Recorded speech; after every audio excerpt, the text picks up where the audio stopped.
G'day YouTube. We are on the way to the bowl. We have 24 games of round robin left, and tonight is the first lot of 8, and this is where it's time to make a run. So let's give a little context to where I'm at in the tournament. So at the halfway point, I am, I think, like 200 pins from 5th and 340 pins from 1st. Now that sounds like a lot. It is a lot. But through my career, I have chased many a time that many pins and have done it. And the way to do it is you just have to see the right shape. And I feel like this entire tournament, I've been on the cusp of really close to great, but I'm also really close to bad. It's like I'm hanging on by a thread in the middle. It can go either way. So we're going to have to do a few changes to the preparation of the bowling balls that I have. In my last 8 games, we bowled on the pattern that we will have from here on for the rest of the tournament. And from pair to pair, trying to curve the lane a little bit, it either looked amazing or it looked horrible. So I'm going to have to be able to read the lanes really quickly. I also think in match play, there's only 1 to a lane, 2 to a pair, instead of having 3 to a pair. So that 1 less bowler means less transition, less breakdown. So, you know, if you find something, you might have it for that extra game or 2. So I think I'm going to try to change some of the surfaces of my bowling balls to give me just that slightly different shape. And like I said, it's either going to be a knockout or I'm going to get knocked out. So we can definitely do it. 30 bonus pins for a win because it's round robin. 24 games of round robin. So, you know, just in bonus pins, there's a billion pins to catch. So I am feeling quietly confident at this stage because I have enough time and I have enough pins that are, what's the word I'm looking for? Attainable. So now it's just going to come down to, did I make the right decisions? Did I make the right choices? Did I play the right part of the lane? Did I use the right bowling ball? The approaches are a little better, so that's good news. They're not as tacky, so I can't even use that as an excuse anymore. Maybe from time to time I might complain. I'm big forward. I stuck. It's like, that's what you need to be able to have that in your repertoire as a professional bowler. You have to be able to, miss 5 boards left and then blame something. And usually the approach is what gets it. We all get up there and we slide like 17 times. See, it was the approach. It's sticky. So I'm going to try to do that only once or twice. Blame the approach. But for the rest, it's on me. I got this. Let's go get it.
like 5 different bowling balls on that second pair. First pair, yeah, didn't really feel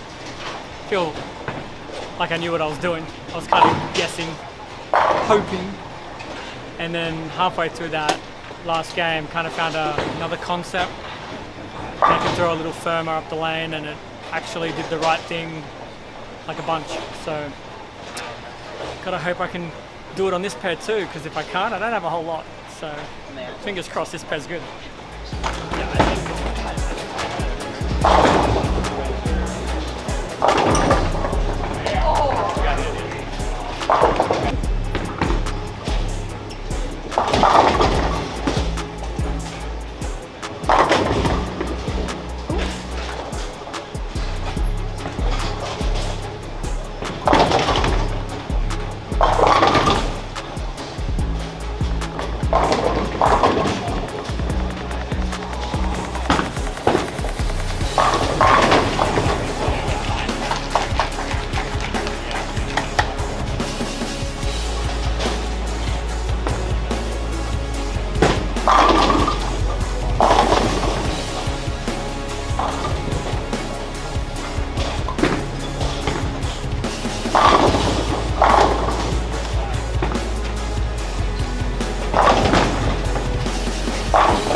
Make sure you subscribe to my channel. I don't know the name of it, but subscribe to it. I would imagine it's Anthony Simonsen.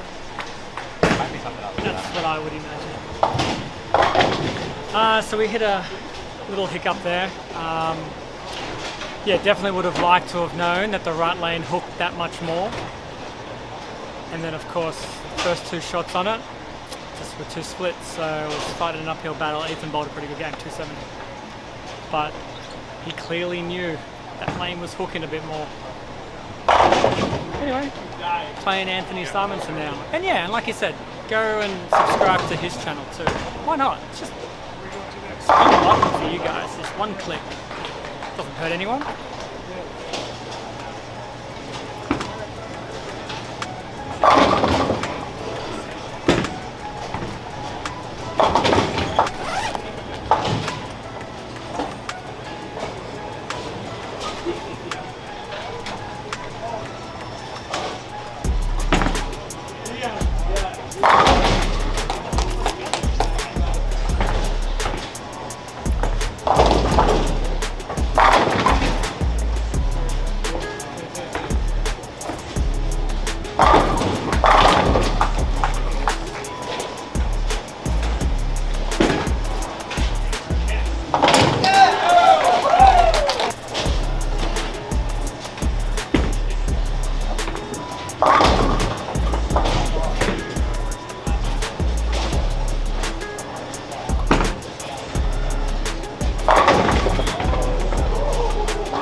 those games where, you know, if you just get those hits, it's a big game. But a lot of 10 pins, 7 pins. Yeah, just can't get that string. And other than that last game with Kyle, the guys are bowling really well at me. So, you know, it's hard when you got a really good 210, 220, maybe 230 look, and they've got 220, 230, 240 look. So just got to try to find a way to get the ball to strike. And there's still lots of games left. So, you know, I'm still trying every frame because I don't know what tomorrow's going to bring. But I would have loved a couple of hits in that last game. Anyway, one more to go. Give it my all like I do every frame.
Well, I feel like that last game pretty much sums up the last half of the night. Just could not string them together. For the most part, I felt like I bowled pretty well too. Like the shots off my hand, I liked a lot of them. I just feel like the bowling balls that I have, from what that concept looks like, the next ball I have just creates too much angle. So we try to use that ball and it just, again, the off hits, it's either flush is great, just a little off, no good. And I left a lot of splits. Felt like every time my ball went light or high, it was a split for the most part. So, yeah, a little punch in the belly, but I've got 16 games to go. 30 bonus spins a win all day tomorrow. You know what? If that ball and little subtle moves that I make turns those nines into strikes, it's game on. G'day, thanks for watching. If you loved this one, check out the rest of the videos from this playlist or any other playlist. Make sure that you like the video and please subscribe if you would love to be the first to catch any of the latest of the behind the scenes and a whole lot of other cool stuff.